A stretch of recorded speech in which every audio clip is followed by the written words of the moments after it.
Publicly shamed and drowning in debt, Isabella was invisible, a ghost on the luxury cruise.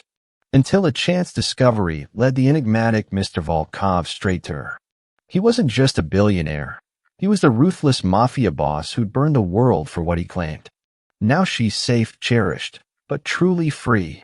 The insistent tinny alarm dragged Isabella Rossi from a dream of sun-drenched olive groves and the comforting aroma of her nana sauce. Instead, the harsh reality of her cramped cabin on the Serena assaulted her senses. The air thick with the cloying sweetness of industrial air freshener, pressed in, suffocating her. Outside, the rhythmic thrum of the luxury cruise ship's engines was a constant, low growl, a reminder of her gilded prison. Bella swung her legs off the narrow bunk, the cheap linoleum cold against her bare feet. Another day. Another performance of quiet servitude. She peered into the tiny fog mirror, her reflection a tired stranger. Dark circles smudged beneath eyes that once sparkled with ambition, now dulled by endless shifts, and the weight of responsibilities that weren't her own. Her uniform, a crisp white blouse, a severe black skirt, and sensible non-slip shoes, lay folded on the meager chair, a costume for the invisible role she played. She ran a hand through her thick, dark hair, wishing for the lush softness of her bed back home, for the genuine laughter of her family instead of the forced smiles she offered the world. Home. The word ached, a sharp, physical pain in her chest. Her family's restaurant, Rossi's Hearth, was floundering, drowning in a sea of debt. Every meager euro she earned on this floating palace was a lifeline, flung desperately across the ocean, barely enough to keep their heads above water. The thought of it, the constant, gnawing anxiety, was a physical burden. It clung to her, a suffocating cloak of despair that no amount of sea air could disperse, no amount of sparkling chandeliers could distract her from. Here, amidst the world's most extravagant displays of wealth, Bella felt poorer than ever, not just in coin, but in spirit. She was a phantom, weaving through ballrooms and dining halls, serving champagne to people who wouldn't notice if she vanished entirely. Invisible. The word had become her mantra, her curse, and sometimes her shield. If they didn't see her, they couldn't hurt her. A sharp rap on her door jolted her. Too early for a polite knock. It could only be one person. Her stomach churned, a familiar blend of dread and resignation. "Come in," she called, her voice carefully neutral. The door swung open, revealing Mr. Thorne, the Serena's events manager. He was a man sculpted from condescension and cheap cologne, his slicked-back hair gleaming under the cabin light. His lips were pursed, his eyes small and beady, already raking over her with disdain. Even in his impeccably tailored uniform, he exuded an air of perpetual dissatisfaction, as if the very existence of his subordinates was a personal affront. "Rossi," he snapped, his voice a low growl that managed to penetrate the ship's hum. "Still dawdling? The Grand Salon doesn't set itself, you know. And Mr. Volkov arrives today. Mr. Julian Volkov. No room for your usual sloppiness. One mistake, and you'll find yourself on the next port's pier with nothing but the clothes on your back." His words, sharp as shards of glass, chipped away at the fragile wall Bella had built around her emotions. Sloppiness. Always sloppiness. He made her feel as if her very being was an imperfection, a stain on his pristine operation. Bella swallowed the bitter retort that clawed at her throat. Her family. The restaurant. She needed this job, however soul-crushing it was. "Understood, Mr. Thorne," she replied, her voice steady, betraying none of the furious storm brewing within. "I'll be there immediately." Thorne gave a dismissive sniff, his gaze lingering on her for a moment longer, a predatory glint in his eyes that made her skin crawl. He was a small man, but his power over her felt immense, absolute. With another sneer, he turned and swept out, the door clicking shut behind him. Bella closed her eyes, taking a slow, shaky breath. The scent of Thorne's cloying cologne lingered, a nauseating reminder of his presence. She dressed quickly, her movements practiced and efficient, her hands trembling slightly as she buttoned her blouse. Dignity, she thought, a desperate plea. She yearned for it, craved it like a starving woman craved food. A simple moment where she wasn't judged, wasn't dismissed, wasn't made to feel like dirt beneath someone's polished shoe. The Grand Salon was already a flurry of activity, though the guests wouldn't arrive for hours. Gilded ceilings soared above, reflecting the nascent morning light filtering through the panoramic windows. Crystal chandeliers, heavy with 1,000 facets, sparkled in silent promise of the evening's grandeur. The rich, velvety carpet muffled the hurried footsteps of the staff, creating an illusion of hushed efficiency. Bella moved through it all, a silent automaton, arranging place settings, polishing silverware until it gleamed, ensuring every detail was perfect. Her hands, usually so skilled and graceful in the kitchen, now performed these menial tasks with a practiced, almost robotic precision. She observed the other staff, some as weary as she, others still buzzing with excitement of serving the elite. They whispered about Julian Volkov, the reclusive billionaire whose name alone commanded hushed reverence. "They say he owns half of New York," a young waiter muttered, polishing a champagne flute with zealous care, "and has eyes that could freeze the ocean."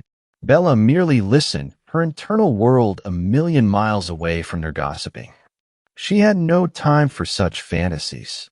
Her reality was stark, cold, and unforgiving.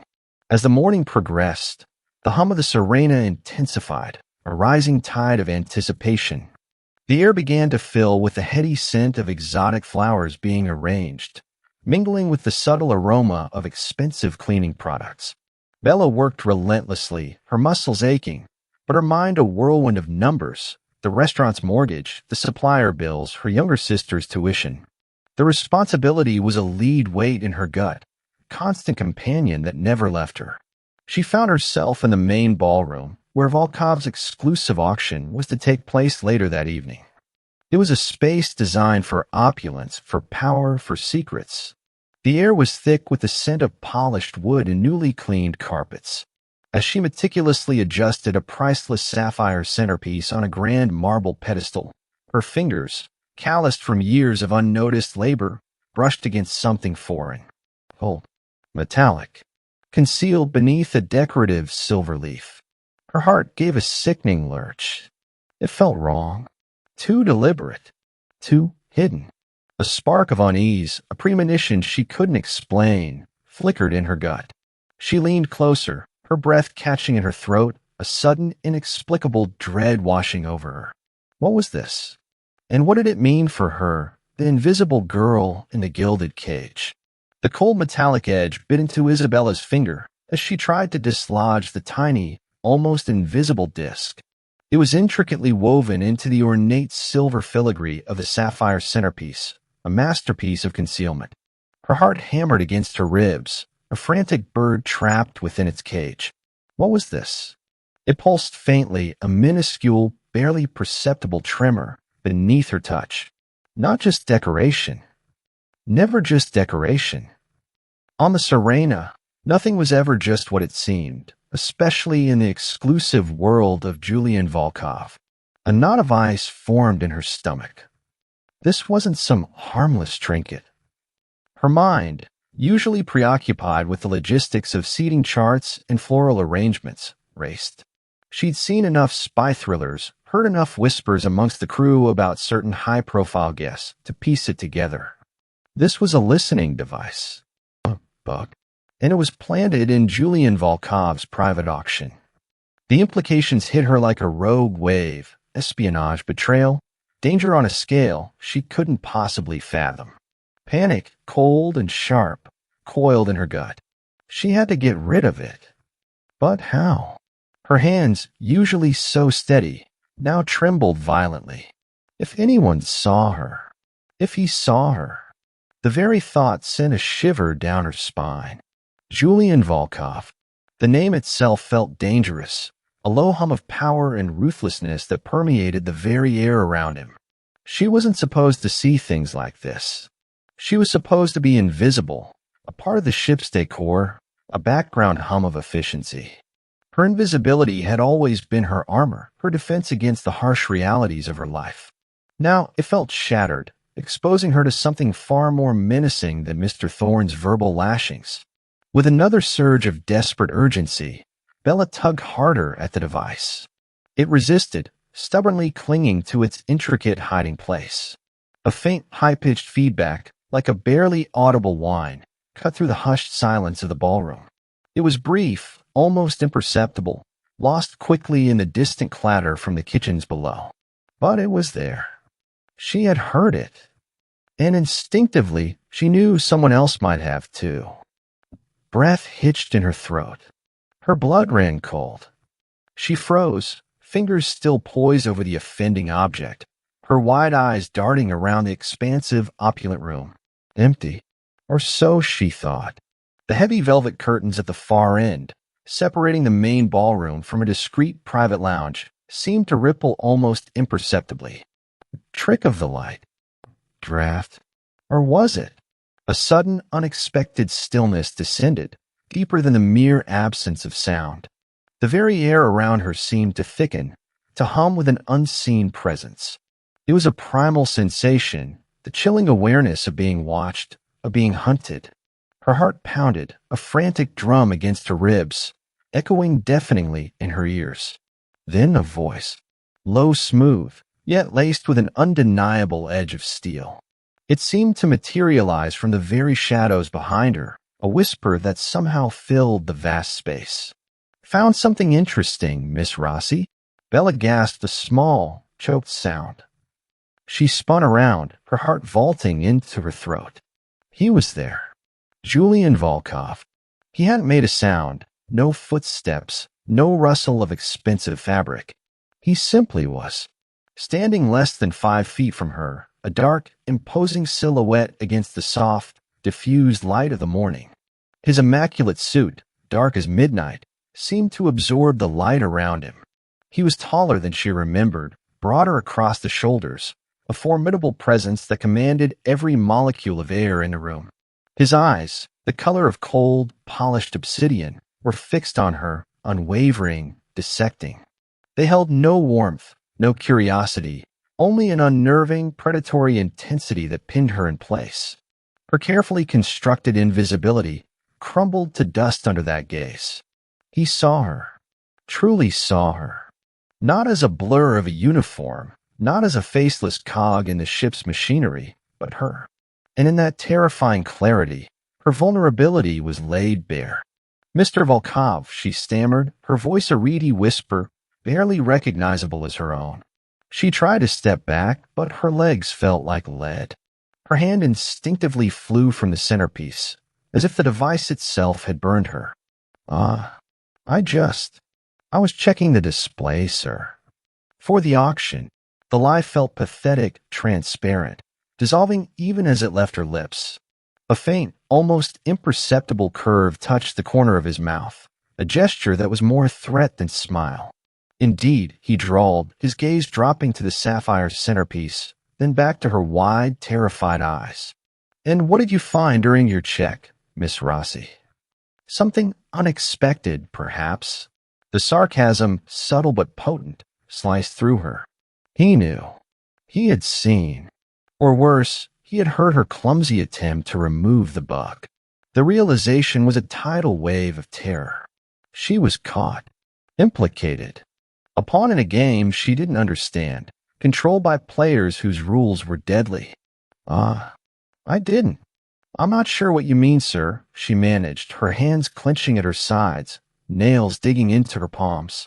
The scent of his cologne, rich and subtly masculine, filled her nostrils, a dangerous, intoxicating aroma that was somehow both alarming and undeniably alluring. It was the smell of power, of wealth, of absolute control. He took a slow, deliberate step closer. The click of his expensive leather shoes on the polished marble was the only sound in the vast ballroom, a stark counterpoint to the frantic pounding of her own heart. He stopped directly in front of her, his height towering over her, casting her in his shadow. No. His voice was still dangerously soft, yet it resonated with an unspoken threat that made every nerve ending in her body scream. A shame. Because I know precisely what you mean. And I know precisely what you found. His eyes, dark as deep-sea trenches, seemed to bore into her very soul, stripping away her defenses. And perhaps, Miss Rossi, I know even before you found it.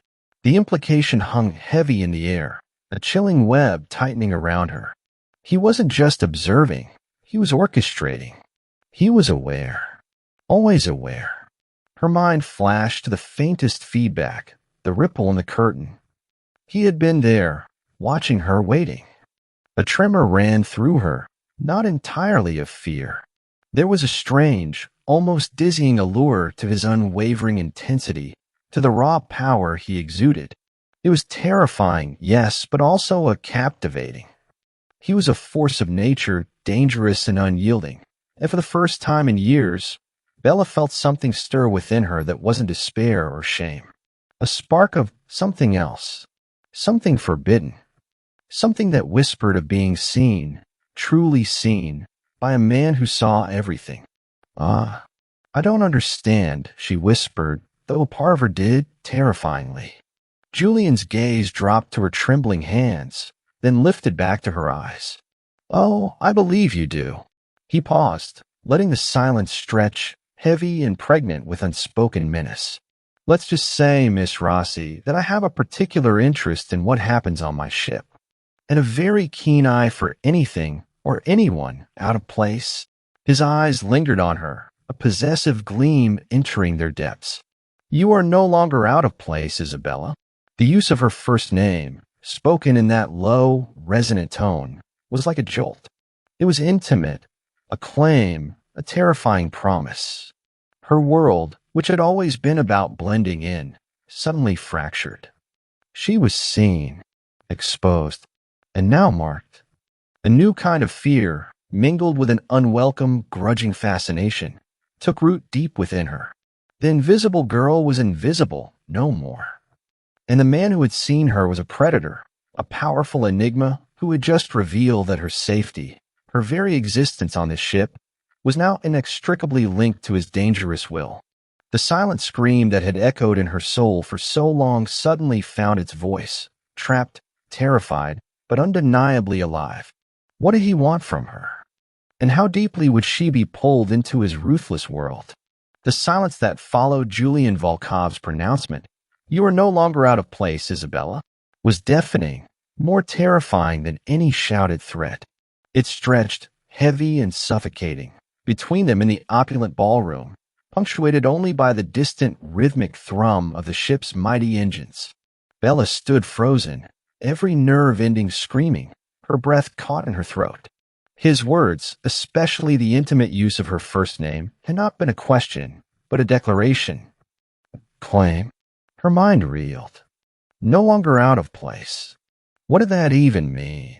She was an events coordinator, a barely visible cog in the Serena's grand machinery. He was Julian Volkov, a man whispered about in hushed tones, a force of nature cloaked in immaculate tailored suits. Their world could not intersect in this way. Yet his dark, unblinking gaze held her captive, a terrifying magnet pulling her into an orbit she hadn't chosen. Just then, the ballroom doors swished open, and Mr. Thorne bustled in, his face flushed with a mixture of self-importance and irritation. He had clearly just finished barking orders at some unfortunate junior staff member. He spotted Bella and Julian, his beady eyes narrowing, a sneer already forming on his lips. "Rossi, what you doing loitering?" And in front of Mr. Volkov, no less. "I explicitly told you to check the flower arrangements in the—" Thorne's bluster died abruptly as Julian turned his head, a subtle, almost imperceptible shift that nonetheless radiated absolute power. Julian didn't raise his voice, didn't make a grand gesture. He simply looked at Thorne, and the man's petty aggression withered under that chilling gaze. "Mr. Thorne," Julian's voice was a low, even murmur, barely louder than a whisper, yet it cut through the air like a razor's edge. "I believe you were just addressing Miss Rossi." Thorne visibly gulped, his face paling. He had clearly underestimated the gravity of the situation, or perhaps the sheer magnitude of the man standing before him. "Why, yes, Mr. Volkov. Just ensuring our staff are productive." He managed a weak, ingratiating smile, his eyes darting nervously between Julian and Bella, a flicker of suspicion mixed with burgeoning fear. Indeed, Julian replied, the words stretched, laden with unspoken meaning. His eyes never left Thorne's. However, Miss Rossi's duties have just changed. Dramatically. He paused, letting the implications sink in. As of this moment, Isabella Rossi will be directly overseeing all of my personal events and arrangements for the duration of this cruise, and thereafter. Bella gasped, a tiny, involuntary sound. Thereafter. The word echoed in her skull, a chilling premonition of a future she hadn't envisioned, hadn't chosen. Thorne's jaw dropped, his face turning an unhealthy shade of purple. But, sir, Rossi is merely an events coordinator. She lacks the experience, the gravitas for such a role. I am the events manager. Surely I should be. Julian's gaze hardened, the faint curve of his lips vanishing entirely. The air in the room suddenly dropped several degrees, thick with unspoken menace. Your gravitas, Mr. Thorne, is irrelevant. Your continued employment, I find, is also now in question. He lifted a hand, a gesture of quiet finality. Consider your services and your presence on this ship terminated. Effective immediately. Arrange for your belongings to be removed. My security will escort you to the next available port. And ensure that you do not, under any circumstances, approach Miss Rossi again. Is that clear? The words, delivered with such calm, devastating authority, were a death knell for Thorne's career and perhaps his self-respect. Thorne spluttered, then whimpered, his face a mask of utter defeat and terror. He dared not argue, dared not even meet Julian's eyes. Why, yes, Mr. Volkov. Perfectly clear. Immediately, sir. He stumbled backward, turning on his heel and almost running from the ballroom, leaving behind a faint, sickening trail of his cheap cologne. Bella watched him go, a strange mix of emotions swirling within her. Relief, sharp and exhilarating, that her tormentor was gone.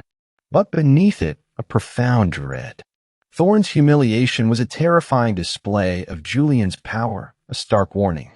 If he could dismiss a manager with such casual ruthlessness, what could he do to a lowly events coordinator like her? Her heart throbbed, a frantic, insistent rhythm. Julian turned back to her, his expression unreadable, yet his dark eyes still held that unnerving, possessive intensity. Now that unpleasantness is resolved, Isabella, we have much to discuss. He gestured subtly towards the private lounge from which he had emerged earlier. Follow me. Bella, still reeling, could only nod mutely. Her legs, miraculously, obeyed. She followed him, her sensible non-slip shoes making barely a sound on the plush carpet. The private lounge was a sanctuary of dark wood, rich leather, and hushed elegance. Floor-to-ceiling windows offered a breathtaking panorama of the deep blue ocean, now dotted with faint whitecaps. It was a world away from her cramped cabin, a world away from her reality. Julian moved to a heavy mahogany desk, gesturing to a plush armchair opposite it. Sit.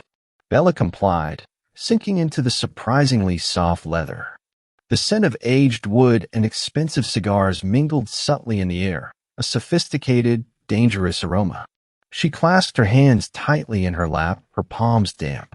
Your previous quarters, Julian began, his voice still low, but now with a decisive undertone, are no longer suitable for your new position. My staff are currently relocating your belongings to a more appropriate suite.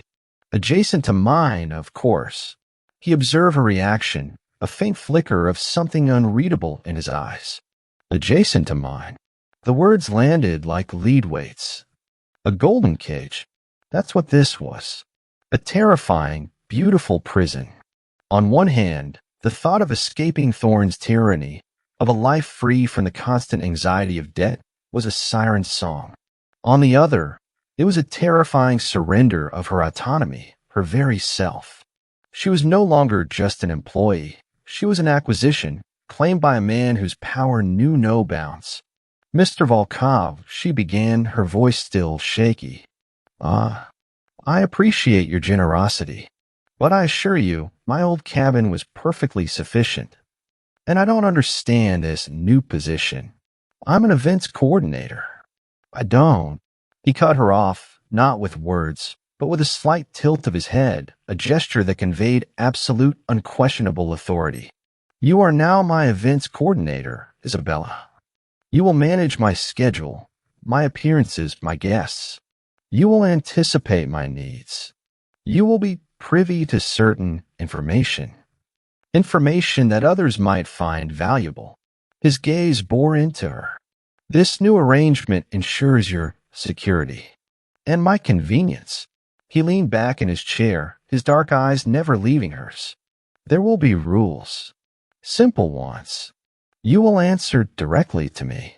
You will not discuss my affairs with anyone. You will not leave your suite without my explicit permission or the accompaniment of my assigned security. For your safety, of course. The world, Isabella, is a far more dangerous place than your little cabin in the mountains would have you believe, especially now that you have stumbled into my world. A cold shiver ran down her spine. My world. He owned it, and now she was a part of it. A terrifying, unsettling sense of protection began to settle over her, a strange warmth battling against the icy fear. He was dangerous, yes, but he had also, in a single ruthless stroke, eliminated her tormentor and offered her a sanctuary she hadn't dared to dream of. It was a trade, her freedom for her safety, her autonomy for his protection. And in the depths of her despair, a part of her, a desperate, exhausted part, found that bargain almost tempting. Ah, I understand, she whispered, the words a reluctant surrender. Her throat felt tight, her voice barely audible. Good, Julian said, a flicker of something that might have been satisfaction crossing his intense features. Your new suite awaits. You will find all necessary amenities. A new wardrobe will be delivered shortly, suitable for your new responsibilities. You will dine with me tonight. Hey, his words were a command, not an invitation. For now, you may settle in. Consider this your new reality, Isabella. A reality I have now chosen for you. He rose, a dark, imposing figure, and Bella, still caught in a web of fear and strange, unsettling anticipation, felt an undeniable truth settle over her. She was no longer invisible. She was no longer forgotten. She was seen, claimed, and terrifyingly, exhilaratingly, under the absolute, possessive gaze of Julian Volkov, the ruthless mafia boss. Her golden cage was complete. The new suite was a gilded cage indeed, larger than her entire family apartment back home.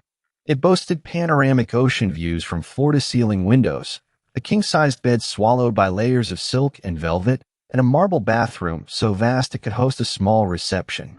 Clothes, far more elegant and expensive than anything Bella had ever owned, hung in a walk-in closet, pre-selected in her size. Yet, with every luxurious detail, the golden bars felt more prominent. She was pampered, yes, but utterly, completely controlled. Her days now revolved entirely around Julian Volkov. She was his shadow, his personal events coordinator, managing a schedule that pulsed with a dangerous, unseen rhythm. Meetings in hushed tones with grim-faced men whose suits cost more than her family's annual income. Late-night calls in languages she didn't understand, his voice the low, commanding murmur that vibrated through the walls of their adjacent suites. She witnessed his world firsthand, a brutal ballet of power and strategy. He was ruthlessly efficient. Every decision was swift, precise, devoid of sentiment.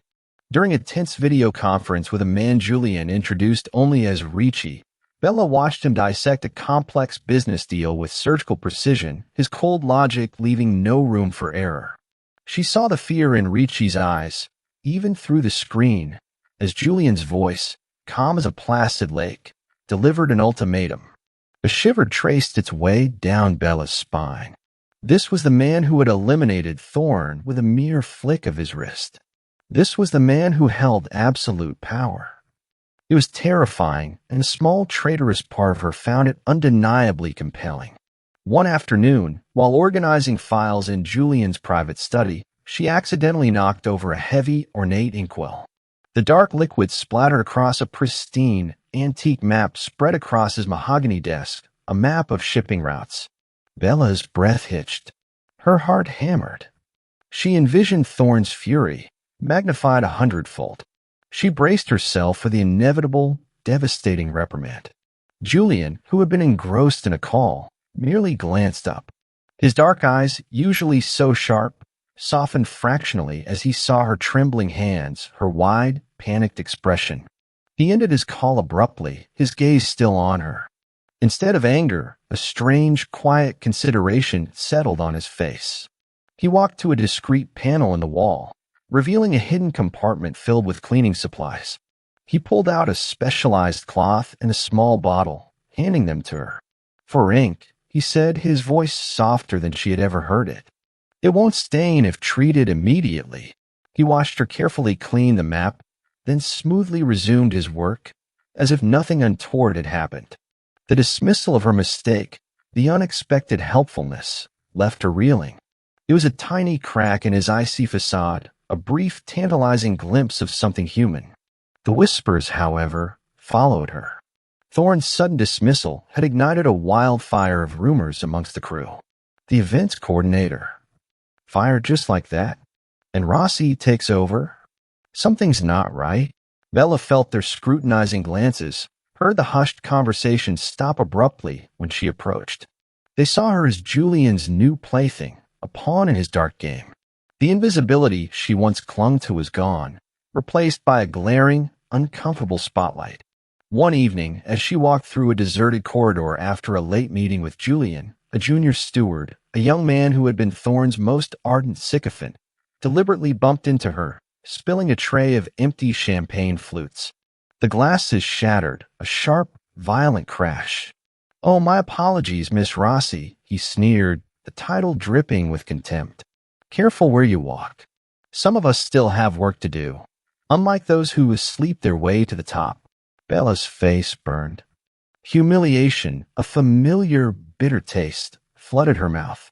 She felt the shame creep in, suffocating her. Just as she braced herself for his next cruel barb, a deep, resonant voice cut through the corridor, colder than the deepest ocean trench. "Is there a problem here, mister?" Julian Volkov stood at the end of the corridor, his presence an immediate, palpable force. He had appeared, as always, without a sound, a dark silhouette against the softer light of the lounge. His eyes, fixed on a trembling steward, were no longer merely intense. They were deadly. The steward visibly paled, fear instantly replacing his insolent bravado. "Mr. Volkov?" "No, sir. Just a small accident. I was just helping Miss Rossi with a cleanup." He started frantically gathering the shards of glass. Julian ignored him, his gaze falling on Bella, lingering on her flushed cheeks and the shattered glass. He then looked back at the steward, his voice a low, dangerous growl. "An accident, you say? It seems you are prone to them, Mr. Johnson. Perhaps you require a more appropriate position, one where your clumsy tendencies will not affect the comfort of my staff." His eyes narrowed. "Report to security immediately. Your service on the Serena is concluded." The steward's face drained of all color. He mumbled a terrified apology, then scurried away, abandoning the broken glass. Julian watched him go, then slowly turned to Bella. He didn't offer comfort, didn't apologize for the steward's behavior. He simply looked at her, his expression unreadable, yet the unspoken message was clear. No one touches what is mine. It was terrifying, this possessiveness, but also, in a way she couldn't rationalize, profoundly reassuring. She was protected. Fiercely. Their tense conversations, often about his complex business dealings, became a peculiar form of intimacy. He would ask her opinion on logistical matters, not out of genuine need, but as if testing her intellect, pushing her to think beyond her humble station. The catering for the Rome convention, he stated one evening over a late-night coffee in his study, the ship's quiet hum the only witness. The local firm proposes a Tuscan menu. Too predictable, don't you think? His eyes met hers over the rim of his porcelain cup. Bella hesitated, then found her voice. Perhaps, but also safe. If you're looking to impress, rather than merely satisfy, perhaps a more avant-garde approach to regional specialties?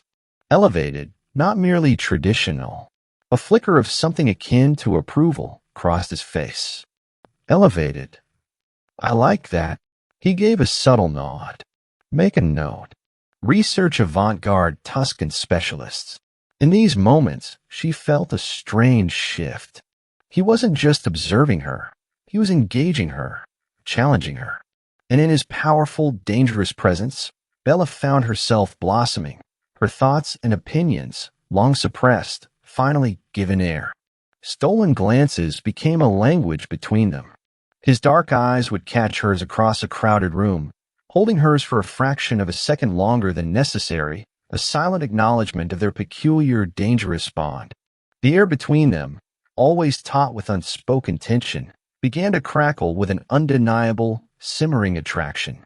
It was a forbidden heat, terrifying in its intensity, for he was her captor, protector, her ruthless boss. One particularly stormy night, the ship pitched violently, sending a crystal vase crashing to the floor in her suite. Bella jumped, startled. Moments later, a soft knock on the connecting door to Julian's suite. She opened it hesitantly.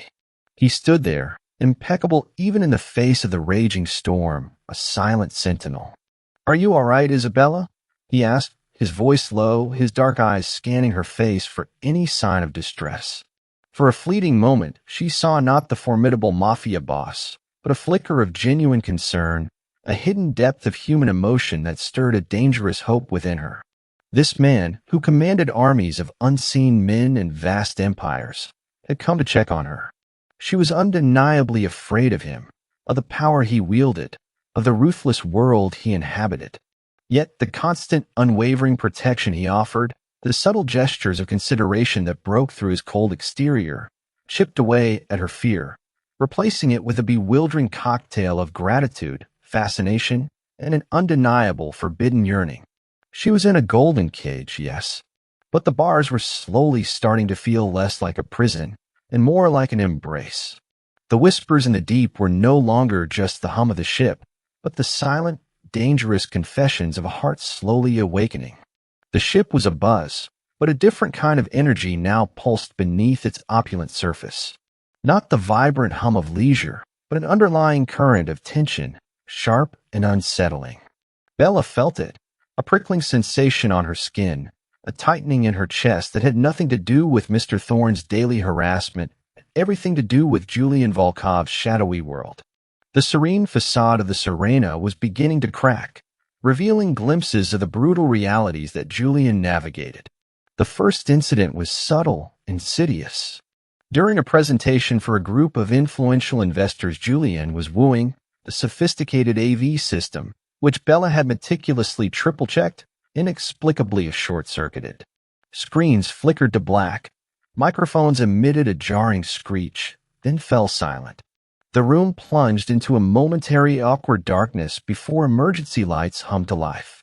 Julian, ever composed, had simply raised an eyebrow, a silent command in his eyes that had his men scrambling, but Bella saw the cold, calculating fury that flickered just beneath his calm exterior. It was a message delivered with precision. Bella, already on edge, felt her stomach clench. Her reputation, tenuous as it was now tied directly to Julian's affairs. She spent hours afterwards with Julian's security team, meticulously examining every cable, every connection. The fault was almost untraceable, a perfectly executed, transient sabotage. Coincidence, Miss Rossi? Julian had mused later, his voice low, his eyes fixed on the distant horizon, a hint of something dangerous in their depths. Bella knew it wasn't. Then came the rumors. Thorne, smarting from his humiliation and dismissal, had clearly not been entirely removed from the ship's periphery. He now stalked the crew areas like a venomous shadow, his resentment festering. Bella would catch snippets of conversation in the galley and the laundry rooms. Did you hear? The new events coordinator, too good to be true, isn't she? Or Thorne said she's got a history of accidents. His words, like insidious poison, began to turn the other staff against her, painting her as an opportunist, a schemer, or worse, an incompetent who was causing trouble for Mr. Volkov. Bella felt the familiar sting of shame, deeper and more potent now. The invisibility she once craved was gone, replaced by a glaring, hostile spotlight. Every task became a performance under scrutiny. Every averted gaze, every whispered comment felt like a fresh wound. She was a marked woman, not just by Julian's possessive claim, but by Thorne's bitter revenge. Her confidence, painstakingly rebuilt under Julian's strange, unnerving protection, began to fray. She knew she wasn't clumsy, wasn't a saboteur, but Thorne's venom had a way of sticking.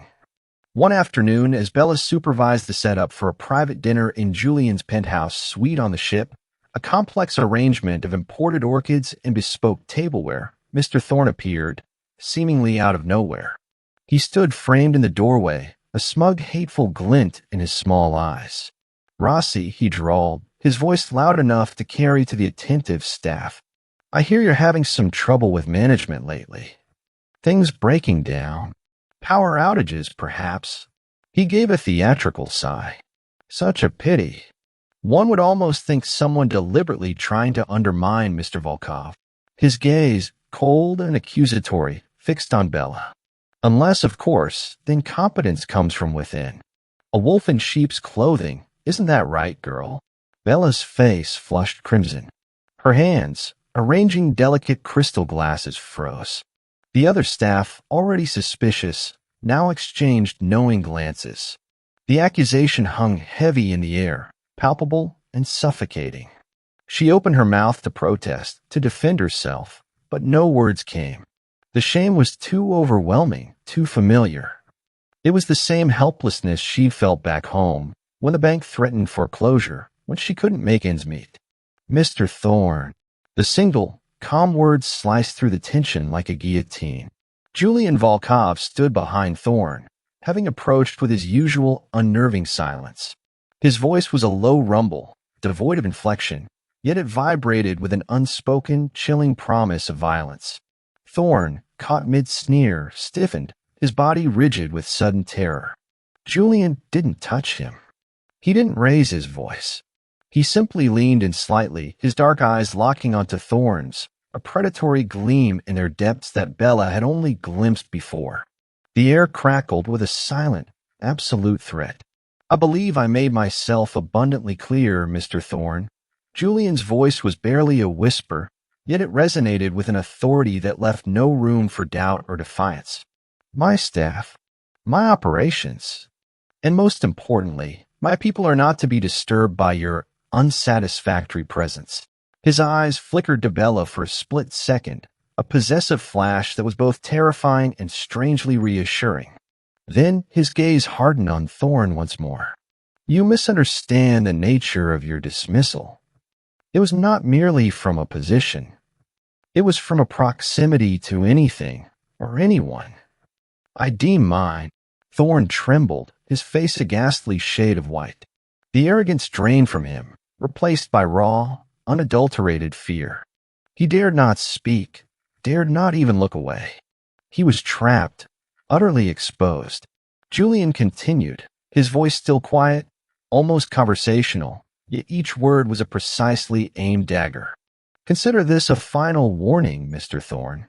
Should you or anyone acting on your behalf continue to spread malicious fabrications or, more importantly, interfere with any aspect of my work or the well-being of anyone under my direct protection, the consequences will be far more permanent than a mere dismissal." "Do I make myself clear?" Perfectly, Mr. Volkov," Thorne stammered, his voice cracking, a pathetic whimper. He looked utterly broken, his petty spite dissolving under the mafia boss's chilling composure.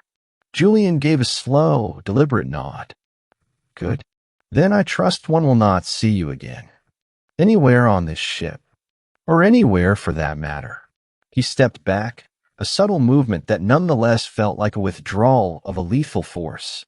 Thorn, without another word, turned and stumbled away, his retreat more a desperate scramble for survival. The staff in the suite, who had stood frozen, now resumed their duties with renewed, almost frantic efficiency, their eyes carefully avoiding Bella's. The air still thrummed with the aftershocks of Julian's quiet fury, but the malicious gossip had been silenced. Bella watched Thorn disappear, a fresh wave of fear washing over her. Julian's power was absolute, terrifying. He had protected her, yes, but he had done so with a chilling display of ownership that left her both shaken and undeniably claimed. He turned to Bella, his dark eyes, no longer burning with menace, now held a cool, assessing gaze. He said nothing, merely surveyed her, from her still trembling hands to her pale face. It was an unspoken question, a silent demand for acknowledgement of his control. Bella, caught between the terror of his ruthlessness and the undeniable warmth of his protection, could only meet his gaze, a silent, unwilling surrender. She was his, and the shadows were only just beginning to lengthen. The Serena sliced through the moonlit waves, a silent, majestic beast gliding across the obsidian expanse. Inside Julian Volkov's private penthouse suite, the frenetic energy of the day had finally ebbed, replaced by a profound, almost intimate quiet. Dinner had been a tense, formal affair in his opulent dining room, but now, as the night deepened, they had retreated to his study. The heavy curtains, drawn against the endless ocean, gave the room a cloistered, confessional atmosphere, thick with the scent of old leather, rich tobacco, and Julian's distinctive, subtle cologne. Bella sat opposite him on a plush, dark green velvet sofa, a glass of amber liquid, a rare aged scotch she'd learned he favored, resting untouched on the polished rosewood table between them. She had expected to discuss the upcoming itinerary, the detailed security protocols for the next port. Instead, Julian simply gazed out at nothing, his back to her, silhouetted against the dim glow of the city lights. They were now approaching a distant, glittering galaxy on the horizon. His posture, usually so ramrod straight, held a subtle slump, a weariness she had never seen before. "The price of empire, Isabella," he murmured, his voice low, rougher than usual, as if scraped by unspoken truths. He didn't turn, his gaze fixed on the distant shore. "It's often paid in solitude." Bella's breath caught. The unexpected vulnerability in his tone, however fleeting, pierced through her carefully constructed defenses. It was a crack in the formidable armor she'd always perceived. She watched the subtle flexing of the muscles in his jaw, the taut line of his broad shoulders under the expensive fabric of his suit jacket. He was a man carved from granite, but tonight there was a hint of erosion, a suggestion of the relentless pressure that bore down on him. "Is it always lonely, Mr. Volkov?" she found herself asking, her voice a hesitant whisper in the vast quiet room. He finally turned slowly, his dark eyes meeting hers across the dim space. In the low light, she noticed faint lines around his eyes, deeper than she'd registered before, hinting at countless sleepless nights, decisions that weighed heavily. "Julian," he corrected softly, his gaze unwavering. "And yes, Isabella. Often it is. When your world is built on certain foundations, trust becomes a luxury few can afford. And those you do trust become vulnerabilities."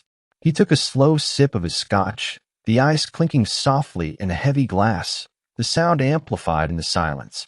"I remember a different kind of solitude. As a boy." His voice drifted, taking her with him into a past she couldn't possibly imagine. The kind that came from being responsible. Too young, perhaps, for things beyond my years. He paused, a flicker of raw regret in his eyes. "You learn to build walls, to bury things, because showing weakness, it invites ruin." Bella listened, utterly captivated. This wasn't the ruthless mafia boss. This was a man burdened, a man who had been forced to grow up too fast, to harden himself to survive. The pieces of the puzzle that was Julian Volkov began to shift, revealing a hidden landscape beneath the cold, formidable exterior. She saw not a monster, but a survivor. A man who, perhaps like her, had been forced into a role he hadn't chosen, albeit on a vastly different scale. Her own burdens, usually fiercely guarded, began to stir, seeking release. The shared vulnerability, however one-sided it currently was, felt like a lifeline.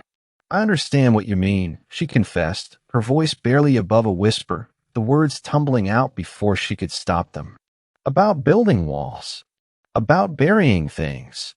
She took a deep breath, the subtle scent of his expensive cologne a strangely comforting presence in the intimidating room. "My family, the restaurant, it was everything. My nana built it with her bare hands. But after my father passed, the debts, they just kept piling up. I worked 3 jobs before the Serena, sending every cent home. But it was never enough." She felt the old shame, hot and stinging, crawl up her throat. "Thorn, he always made me feel like I was worthless, like I was meant to fail." And sometimes, her voice cracked, raw with emotion she rarely allowed to surface. "Sometimes I believed him, like I wasn't strong enough, like I was destined to lose everything. I ran to the ship to become invisible because the shame of failing them, of not being enough, it was suffocating." The last word was barely audible, thick with unshed tears. Julian's gaze, which had been distant, now sharpened, focusing entirely on her. His eyes, usually so cold, held a deep, unexpected intensity, a silent understanding that made her feel more seen, more valued than she had ever felt before. He placed his glass down with a soft click, then slowly, deliberately, moved from his chair and sat beside her on the sofa. The subtle shift in his weight brought a warmth, a solid, undeniable presence that sent a shiver through her. He didn't touch her, but the unspoken connection was palpable, electric. "Invisible," he repeated, his voice low, a soft growl that was surprisingly gentle. "You were never invisible, Isabella. Not to me. From the moment I saw you, you were a vibrant ember in a field of ash. Your fear, your resilience, your quiet fire. I saw it all." His hand, strong and scarred, reached out, hovering inches from her own trembling fingers, a silent invitation. "Shame is a burden you carry because you cared, because you fought, not because you failed. Thorn was a viper. He preyed on your goodness, on your duty. He deserved far worse than a mere dismissal." His words, a balm to her wounded soul, felt like a revelation. He saw her struggles, not as weakness, but as strength. He understood the depths of her despair, the weight of her responsibilities. For the first time, she felt truly validated. Not just protected, but understood. You saw that," she whispered, tears finally blurring her vision. "I see everything, Isabella," Julian affirmed, his gaze unwavering, his voice a low, intimate rumble that seemed to wrap around her, drawing her closer into his dangerous, compelling world. "And I see a woman of immense strength. A woman who carried an empire on her shoulders, just like me." His hand finally moved, not to touch, but to pick up her own untouched glass of scotch. He raised it slightly, his dark eyes locking onto hers. "To burdens carried, and to futures claimed." He drank, then placed the glass back down. The unspoken message, the shared understanding of their solitary burdens, wove an invisible thread between them, tightening, pulling them into a bond far deeper than fear or obligation. In that moment, Bella didn't see the ruthless mafia boss. She saw Julian, a man with his own deep scars, a man who understood the crushing weight of responsibility, a man who, in his own terrifying way, was offering her not just protection, but a sanctuary for her soul. Her heart, long dormant under layers of shame and despair, stirred, a tiny, fragile bloom in the darkness. She found herself leaning subtly towards him, an unconscious gravitation. The world outside, the ship, the distant city lights, all faded, leaving only the two of them, suspended in their shared vulnerability. But even as the warmth of their connection settled over her, a chill lingered. This intimacy was dangerous, a spark igniting in a world of gunpowder. She had unveiled his scars, and he hers. And in doing so, they had both become irrevocably bound. What would this fragile trust cost them in a world where betrayal was currency? The Crimson Jewel Gala was meant to be the crescendo of the Serena's grand voyage, a dazzling spectacle of wealth and influence. For days, Bella had thrown herself into the preparations, a flurry of activity that both energized and exhausted her. The grand ballroom, now transformed, shimmered with 1,000 captured lights. Rare, blood-red roses cascaded from towering centerpieces, their velvety petals exuding a heavy, intoxicating perfume that mingled with the sharper scent of polished marble and the underlying tang of the sea. Tables were set with crystal, so fine it seemed to breathe, and silverware that gleamed like liquid moonlight. The legendary crimson jewel itself, a diamond of unparalleled size and hue, rested in a specially constructed, bulletproof display case, waiting for its grand unveiling. Bella moved through the glittering chaos, a meticulous conductor of elegance. She checked every detail, her instructions precise, her gaze sharp. Julian had entrusted her with the gala's final orchestration, a quiet act of faith that had filled her with a fierce pride. The moments of shared vulnerability in his study, the subtle glances and unspoken assurances, had woven a fragile, precious tapestry of trust between them. She was no longer just an employee, she was his confidant, his partner in this dangerous dance. The golden cage, once a symbol of her lost autonomy, now felt like a shield, a promise of fierce, unyielding protection. Her confidence, however, was a delicate thing, still susceptible to the shadows of her past. She caught glimpses of the other staff, their eyes still holding suspicion, resentment. Thorn's poisonous whispers had done their work. Even under Julian's explicit protection, she felt the invisible barbs of their judgment, a constant reminder of the shame she had once carried. But Julian's unwavering belief, his quiet insistence on her capabilities, had been a powerful antidote.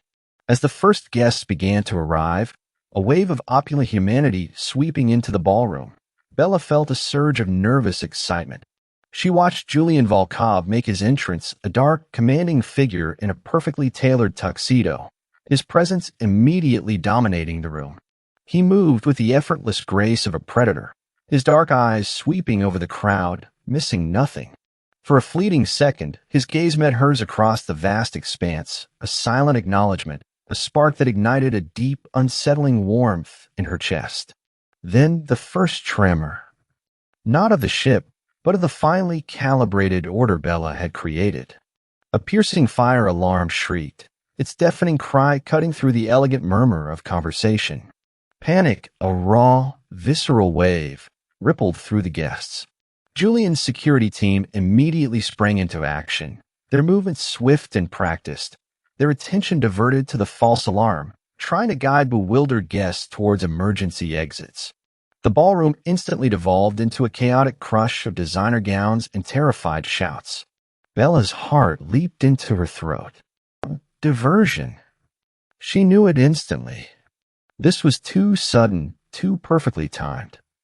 Her eyes frantically scanned the room, searching for Julian, but he was already moving, his formidable presence swallowed by the surging crowd, his attention focused on managing the unfolding chaos. He was separated, and she was exposed. Just as the thought crystallized, a shadow detached itself from the panicked throng near the main entrance. Mr. Thorn. His face was a mask of triumphant malice, his eyes gleaming with a twisted satisfaction she hadn't thought him capable of. He wasn't just sneering now. He was openly gloating. And beside him, two hulking figures, burly men whose suits seemed stretched taut over dangerous muscle, their faces hard, unforgiving. The Costas family. They had found their way in. Bella Rossi, Thorn's voice amplified by the lingering echo of the alarm, was a sickeningly sweet caress of pure venom. He stepped forward, pushing aside a terrified guest. Look at you, playing the grand lady. But a viper, Isabella, can never truly shed its skin, can it? He pointed a shaking, accusatory finger at her, his eyes blazing with a vengeful fire. She's the accomplice, the one who helped the Costas family. She's always been working against Mr. Volkov, a lying, conniving little slut who sold her way into his trust. The words, sharp and public, pierced Bella deeper than any physical blow. They were a devastating assault on her fragile pride, on the newfound dignity she had so carefully nurtured. The shame, that old, familiar, suffocating cloak, descended upon her with crushing force. It was worse than any physical pain, a public flaying of her soul. She felt the eyes of the remaining guests, their horror turning to judgment, their whispers morphing into sharp, condemnatory glances. She's lost. She's truly lost. The thought echoed in her mind, a desolate, heartbreaking truth. The two Costas men moved with brutal efficiency, converging on her. One grabbed her arm, his grip like iron, fingers bruising her delicate skin. The other ripped a decorative silver tray from a nearby table, sending cutlery clattering across the marble floor with a desperate clang. He held the tray like a shield, but his eyes, cold and menacing, were fixed on her. Thorn, Bella choked out, her voice barely a whisper, thick with betrayal and terror. How could you? Oh, Isabella, Thorn chuckled, a grotesque sound that grated on her ears. You truly believed a man like Volkov would ever care for a girl like you? A pathetic, indebted little mouse from the gutter? You were always just a tool, a stepping stone for my advancement. The Costas family simply offered a better arrangement. He leaned in, his breath hot and foul against her ear, his eyes glittering with a deranged triumph. Now you'll be the bait, and Volkov will watch you pay for his sins. The man holding her arm twisted it painfully, forcing her forward, away from the glittering display of the crimson jewel, towards a service exit she knew led to the ship's less frequented lower decks. A dark, terrifying premonition of her fate slammed into her. She would be taken, destroyed. Her eyes darted frantically, desperately searching for Julian. But the chaos was absolute. Smoke from the diversionary fire alarm now billowed faintly into the ballroom, mingling with the acrid scent of fear. Gunfire erupted from the ship's upper decks, distant yet chillingly clear. Julian was fighting a war on multiple fronts, separated, perhaps even injured. She was alone. Truly, utterly alone. The fragile promise of safety, the glimmer of hope she had dared to nurture, shattered into a million irreparable pieces. The immense space, once a symbol of grand ambition, now felt like a desolate, echoing tomb. She was cornered, humiliated, and utterly powerless, precisely as Thorn had always wanted her. Her heart hammered, not with defiance, but with a profound, terrifying despair. The serpent's embrace was tight, suffocating. She closed her eyes, bracing herself for the inevitable, a desolate plea escaping her lips, lost in the pandemonium, Julian. It was a whisper of a name, a desperate, final invocation before the darkness swallowed her whole. She felt the cold press of a heavy hand on her back, shoving her towards the waiting maw of the service corridor, towards an uncertain, terrifying end. Her golden cage had collapsed, revealing the treacherous abyss beneath. The cold, unforgiving hand shoved Bella forward, propelling her towards the gaping maw of the service corridor. The Costas men, faceless enforcers in the roiling chaos of the grand ballroom, were closing in. Thorn's triumphant, venomous chuckle echoed in her ears, each syllable a shard of ice splintering her last vestiges of hope. Now you'll be the bait, and Volkov will watch you pay for his sins. Betrayal, shame, despair. They coiled around her, suffocating, familiar tendrils. Her lungs burned, starved for air. She stumbled, her sensible shoes slipping on a discarded rose petal. The world tilted, a dizzying spiral of glittering lights and terrified screams. This is it, she thought, a desolate, heartbreaking truth. This is how it ends. The invisible girl, finally seen, only to be destroyed. Her whispered plea for Julian was lost in the pandemonium, a futile, pathetic cry. Just as the second Costas brute reached for her, a blur of dark, tailored fabric materialized from the churning smoke and terrified guests.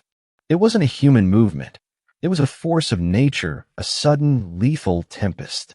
Thorn, still gloating, still reaching to shove Bella further, suddenly found his wrist caught in an unbreakable grip. Julian Volkov. He hadn't appeared. He had simply become. A dark, unyielding sentinel, a shadow given terrifying form. His eyes, fixed on Thorn, were no longer merely cold. They were twin infernos, burning with a searing, visceral rage Bella had never witnessed. The entire ballroom, with its shattered crystal and screams, seemed to fall silent around that single, electrifying tableau. "You dare!" Julian's voice was a low, guttural growl, utterly devoid of his usual polished composure. It was the sound of a beast unleashed, a primal rumble that vibrated through the very floor. "You dare lay a hand on her!" His grip on Thorn's wrist tightened, an audible crack echoing in the sudden, terrifying hush. Thorn let out a choked cry, his face contorting in agony and dawning horror. "You speak her name with filth. You disgrace her with your pathetic lies. You will regret this moment until the last miserable breath leaves your wretched body." The chill in Julian's voice was absolute, more terrifying than any shout. It wasn't a threat.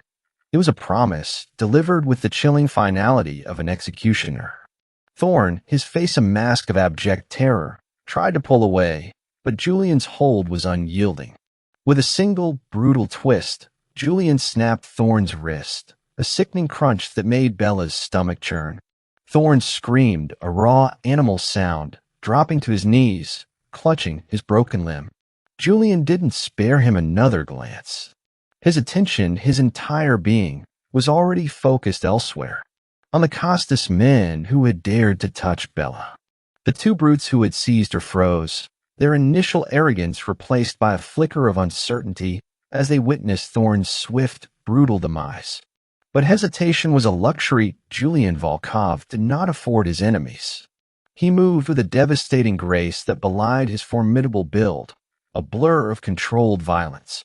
The first Costas man, a mountain of muscle, lunged. Julian met him not with brute force, but with a terrifying precision. A lightning-fast block deflected the punch, followed by a knee to the groin that brought the man down in a gasping heap. Before he could recover, Julian's hand, a blur of motion, chopped down on his neck, silencing him with brutal efficiency. The man collapsed, unconscious. The second Costas enforcer, momentarily stunned, fumbled for a weapon concealed in his jacket. Too slow. Julian was already there, a dark, unstoppable force.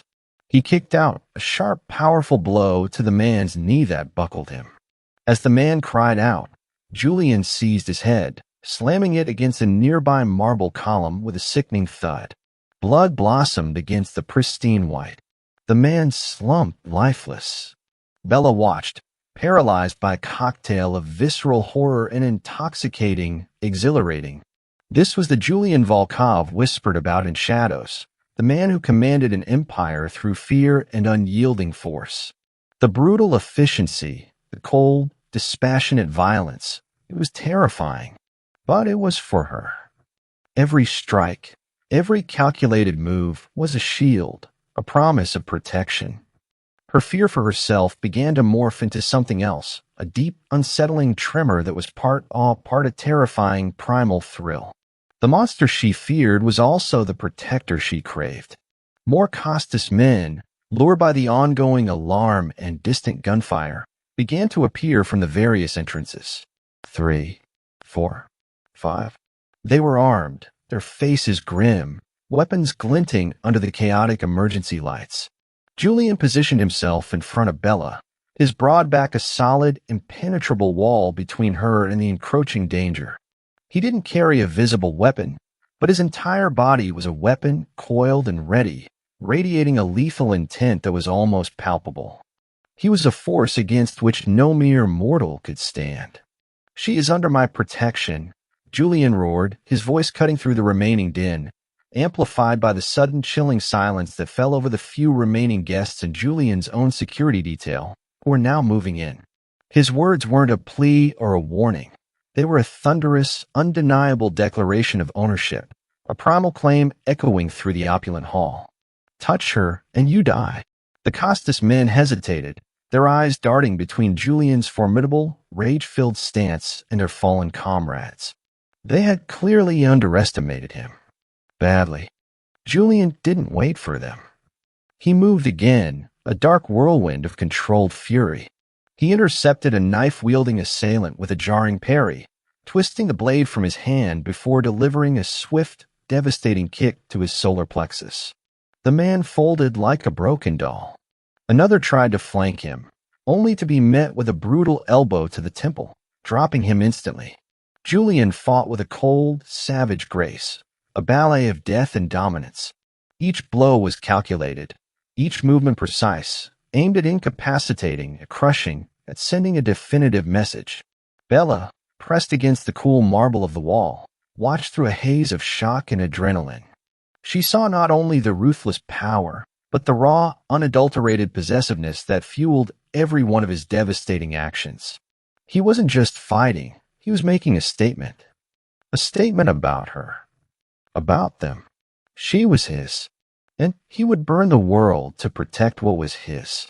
Just as the last two Costas men, seeing the futile struggle of their comrades, looked ready to flee, a new wave of men poured into the ballroom. These were Julian's people. Not the uniformed security, but grim-faced, impeccably dressed men, moving with a synchronized precision that bespoke years of ruthless training. They were Julian's authorities, his loyal contacts, discreetly summoned, now sweeping through the room like a cleansing fire. Gunfire, sharp and deafening, erupted from the main entrance. Not aimed at Julian or Bella, but at the remaining Costas infiltrators, who were now clearly outnumbered and outmaneuvered. The fight was swift, brutal, and decisive. Julian's forces moved like ghosts, apprehending, subduing, eliminating. The last of the Costas men were disarmed, their faces etched with despair. One of Julian's closest lieutenants, a stern-faced man named Marco with cold, intelligent eyes, approached Julian, his gaze sweeping over the carnage. "All clear, boss. Thorn and the remaining Costas scum are secured. The Crimson Jewel is safe." Julian merely nodded, his eyes still fixed on Bella. The intense fury in their depths began to recede, replaced by a deep, possessive calm that was almost more unsettling. He turned fully, his broad shoulders still shielding her, his dark eyes searching hers for any sign of harm. He reached out, his hand strong and calloused, cupping her cheek. His thumb stroked her skin, a feather-light touch amidst the lingering echoes of violence. "Are you harmed, Isabella?" His voice was still rough, but the lethal edge was gone, replaced by a profound, raw concern that stole her breath. Bella could only shake her head, tears, hot and silent, finally streaming down her face. She wasn't hurt. Not physically. But her world had been irrevocably shattered and rebuilt in a matter of terrifying minutes. She had witnessed the monster. And in doing so, she had found her fiercest, most dangerous protector. Julian's gaze softened, a flicker of something profoundly tender in his dark eyes. He pulled her against him, crushing her to his chest, his arms, strong and possessive, wrapping around her like an unbreakable steel band. The scent of gunpowder and his expensive cologne filled her senses. She buried her face against his shoulder, letting the last tremors of terror and the overwhelming rush of relief wash over her. He held her tight, his hand stroking her hair, a silent promise of absolute, unyielding protection. The chaos subsided, leaving behind a chilling tableau, broken glass, discarded weapons, the unconscious forms of Thorn and the Costas men being dragged away by Julian's silent enforcers. The Crimson Jewel, still gleaming in its case, seemed almost insignificant in comparison to the raw, untamed power Julian had just unleashed. He had claimed her. Publicly. Brutally. And in the safety of his embrace, Bella felt a terrifying, exhilarating realization. She was truly his. And with that came a security she had only ever dreamed of, bought at the cost of her old life and perhaps her very soul. The storm had passed, leaving her irrevocably bound to the man who had brought both salvation and terror.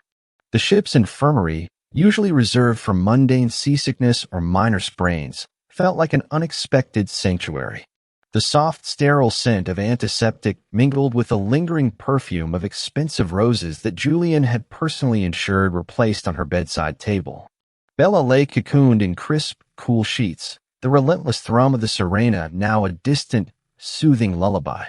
Her body ached, a symphony of bruises and protesting muscles from the brutal shove and rough handling at the gala, but it was the profound ache in her soul that resonated deepest. Julian sat beside her, a dark, imposing figure against the pale hospital-issue blankets.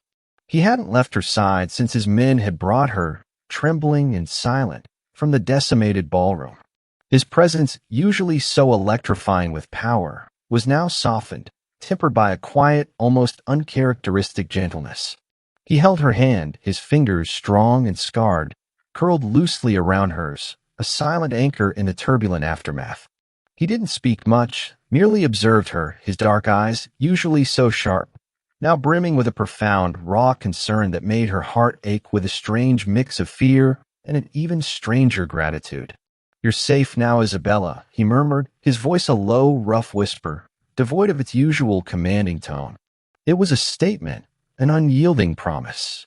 His thumb stroked the back of her hand, a feather-light touch that sent shivers through her. "No one will ever touch you again." Bella could only nod, tears silently tracing paths down her temples, dampening the pillow. The trauma of Thorne's betrayal, the sheer paralyzing terror of being cornered and publicly shamed, still clung to her like a shroud. But Julian's unwavering presence, his fierce, possessive protection, was slowly, painstakingly, beginning to mend the gaping wounds in her spirit. In his quiet care, she felt the profound, undeniable security, a sense of belonging she had never known. This ruthless, dangerous man who had unleashed a storm of violence to protect her was now tending to her with a tenderness that defied logic, defying everything she thought she knew about him. Over the next few days, as the Sirena continued its silent journey, Bella began to process the cataclysmic events. Julian ensured her every need was met, from the finest, most comforting foods to the quietest, most attentive medical staff. He would spend hours with her in the suite, now truly her sanctuary, reading silently in a leather armchair, occasionally glancing up to check on her, his presence a constant, reassuring weight. But while his tenderness enveloped Bella, his ruthlessness was simultaneously, systematically unleashed upon those who had dared to cross him. Bella caught snippets from the discreet news channels on the suite's television, from hushed conversations between Julian and his lieutenants outside her door. The Costas family, once a formidable rival, was being dismantled with chilling efficiency. Reports of raids, arrests, and sudden inexplicable disappearances filled the clandestine airwaves. Julian moved with the cold, precise vengeance of a god, exacting retribution with an iron fist. He didn't just win, he erased. And then there was Thorne. One afternoon, Julian placed a sleek tablet into Bella's hands. "Watch this, Isabella." His voice was calm, but his eyes held a steely glint. On the screen, a news report, not from a mainstream channel, but a more specialized international investigative network. The headline blared, "Luxury cruise ship executive exposed in international human trafficking ring ties to organized crime." The report detailed, with damning evidence, Mr. Thorne's extensive corruption, his embezzlement, his blackmail schemes, his involvement in a small-scale human trafficking operation, facilitated through his position on the Sirena, and most damningly, his direct collusion with the Costas crime family to sabotage Julian Volkov and seize control. Bella watched in stunned silence, a wave of nausea washing over her. The man who had humiliated her, who had made her feel worthless, was far more vile than she had imagined. The report included recordings, Thorne's voice, smug and insidious, confessing to his plans, even gloating about framing Bella. Julian's authorities had clearly been at work, collecting indisputable evidence, ensuring Thorne's downfall was not just public, but utterly, irrevocably complete. His reputation, his life, shattered beyond repair. A profound, primal sense of justice, cold and satisfying, settled in Bella's heart. Thorne's malice, his desire to destroy her, had been turned back on him, magnified 1,000-fold by Julian's chilling efficiency. This wasn't just revenge. It was an absolute reckoning. When the report finished, Bella looked up at Julian, her eyes wide with a mixture of horror and a deep, overwhelming gratitude. He was even worse than I thought. Julian simply nodded, his expression grim. Men like him are always worse than you think, Isabella. But they always receive what they deserve. He took her hand again, his touch a possessive comfort. He will trouble you no more, nor will anyone who dared to threaten what is mine. In that moment, Bella truly understood the depth of Julian's protection and the terrifying, unconditional nature of his claim. He hadn't just removed Thorn, he had utterly annihilated him. He hadn't just fought off the Costas family, he was tearing their empire to shreds. This was his love, expressed in the only language he knew: absolute power, absolute control, and absolute destruction of any threat to what he deemed his. And she, Isabella, was irrevocably, magnificently his. Later that evening, as the ship sailed silently towards the glittering New York skyline, Julian revealed another layer of his meticulous reclamation. Your family's restaurant, he began, his voice low. Rossi's hearth. The debts have been settled. Every single one. No need for you to worry about financial ruin ever again. Bella gasped, her eyes flying to his. Julian. How? I can't believe it. A wave of profound relief, so intense it bordered on dizziness, washed over her. The crushing weight that had pressed down on her for years, the constant, gnawing anxiety, had simply vanished. Just like that. He paused, then added, almost as an afterthought, and the restaurant itself. I acquired it. Legally. It is now yours. To run. To rebuild. To make it the empire your Nana envisioned. Without the threat of creditors or competitors. He leaned closer, his dark eyes intense.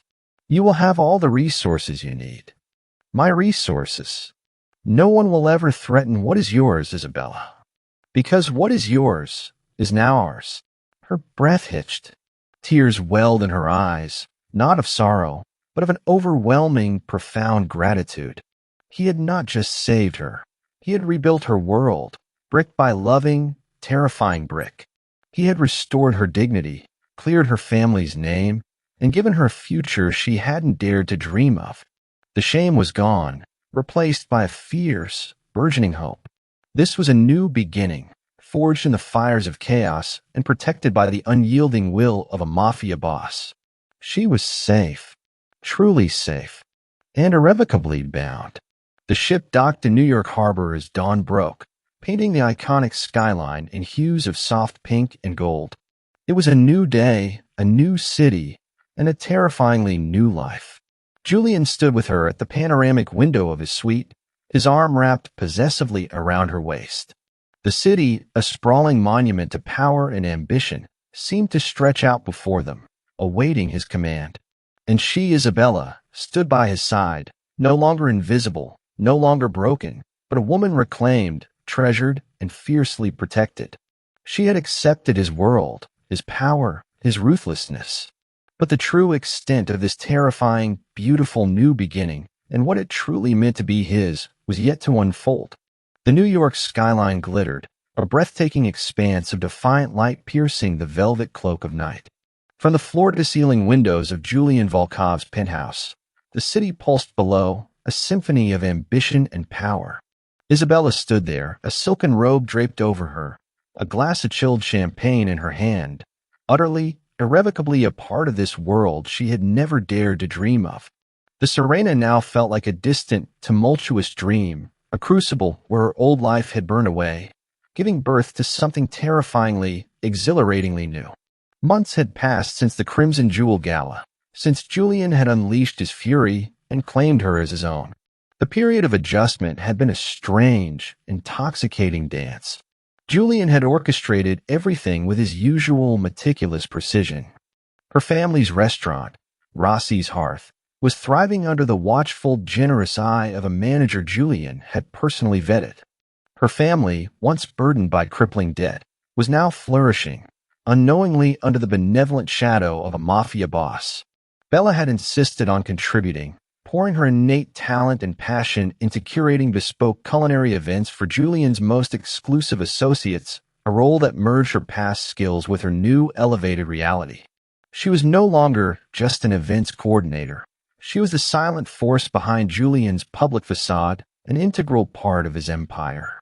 Her identity, too, had been subtly reshaped. She was still Isabella, but now she moved with a quiet confidence, an innate grace born of absolute security.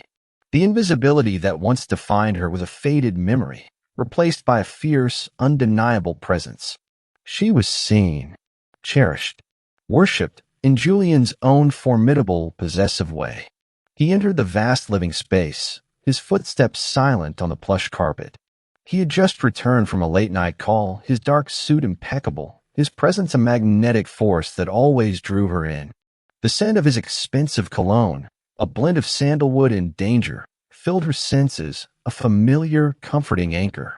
He moved to her, his dark eyes, usually so sharp with calculation, now softened, filled with an intensity reserved only for her. Lost in thought, Mia Bella? His voice, a low rumble, sent a shiver down her spine. The Italian endearment, a private caress he used only when they were alone, was a constant reminder of his claim. Bella leaned her head back against his shoulder as he wrapped his arms around her waist, pulling her flush against his solid, unyielding form. The familiar warmth of his body, the reassuring strength of his embrace, was her truest sanctuary. Just thinking, she murmured, about everything. About how different life is now. How safe I feel. He pressed a soft kiss to her temple, his lips warm against her skin. Safe? That is as it should be. And that is how it will always be. You are mine to protect, Isabella. Forever. His grip tightened, a subtle, possessive squeeze. It wasn't a question. It was the ultimate, undeniable truth. Boss, but the man who had unveiled his own scars to her, the man who carried the burdens of an empire, yet chose to lay his unwavering devotion at her feet. She saw the fierce love that had fueled his devastating retribution, the boundless generosity that had rebuilt her family's life. "I know," she whispered, her fingers tracing the sharp line of his jaw. "And I accept it. All of it." The words were a quiet, powerful vow. The internal conflict, the battle between her desire for autonomy and her profound need for his protection, had finally resolved. She hadn't been forced. She had chosen. Chosen the man beneath the boss, the safety within the danger, the fierce love that had made her whole. Julian's gaze intensified, a spark of untamed fire in his dark eyes. He lowered his head, his lips brushing hers, a soft, deliberate tease. "I have made many declarations in my life, Isabella. Agreements, threats, promises. But none, not a single one, has held the weight or the truth of this. You are my heart, my anchor in the storm, my reason to reign. And I will burn this city to ash before I ever let anything or anyone dim your light again." His words, raw with an emotion he rarely displayed, solidified their bond, a final, unyielding claim. She wasn't just safe. She was his queen, reigning alongside him in his dark, powerful world. His kiss deepened, demanding, possessive, yet filled with a tenderness that brought tears to her eyes. He tasted of power and passion, of forever and redemption. When they finally broke apart, breathless, Julian rested his forehead against hers. "This penthouse, this life, it is ours. No more being invisible. No more shame. You are my siren, Isabella. My beautiful, powerful siren, and the world will know it." A faint smile touched Bella's lips. "And what about the world, Julian? What do we do with all this power?" He pulled her closer, his eyes gleaming with a shared vision, a future forged in steel and devotion. "We reshape it. We protect what is ours. We build an empire, not just of wealth, but of lasting legacy. And we do it together. With you by my side, Isabella, there is nothing we cannot conquer, nothing we cannot create." He led her to the grand piano that stood in the corner of the vast living room, a silent, elegant monolith. He sat, then pulled her gently onto his lap, her back resting against his broad chest. His strong fingers, capable of both brutal violence and exquisite tenderness, moved over the keys, coaxing a soft, melancholic melody into the air. It was a tune she didn't recognize, yet it resonated with the depths of their shared journey, the sorrow of the past, the intensity of their present, the unwavering promise of their future. Bella closed her eyes, listening to the music, to the steady beat of Julian's heart against her back, feeling the absolute security of his arms around her. She was no longer the invisible girl, desperate and shamed. She was Julian Volkov's beloved, his forever siren, reclaimed, revered, and utterly, magnificently adored. In this golden cage, with this dangerous, devoted man, she had found not just safety, but true belonging. A life of luxury, power, and fierce, unwavering love stretched before them, a dazzling, terrifying tapestry woven with threads of their past, gleaming with the promise of their forever. Sometimes the world tries to tell you your worth. It whispers that your past pain defines your future, that your invisible struggles mean you're not enough. But Isabella's journey reminds us that even when consumed by shame and debt, a hidden fire burns within. Julian Volkov, the ruthless mafia boss, didn't just rescue her from a physical trap. He shattered the cage of her self-doubt. He saw her not as a victim, but as his siren, fierce, capable, and worthy of absolute devotion. True love doesn't erase your scars. It cherishes the strength etched within them. It claims you fiercely and completely, ensuring you're never invisible again. If this story resonated, if a part of your heart believes in fierce protection and reclaiming your power, join our community. Hit like, subscribe, and in the comments, tell us what makes you feel truly seen.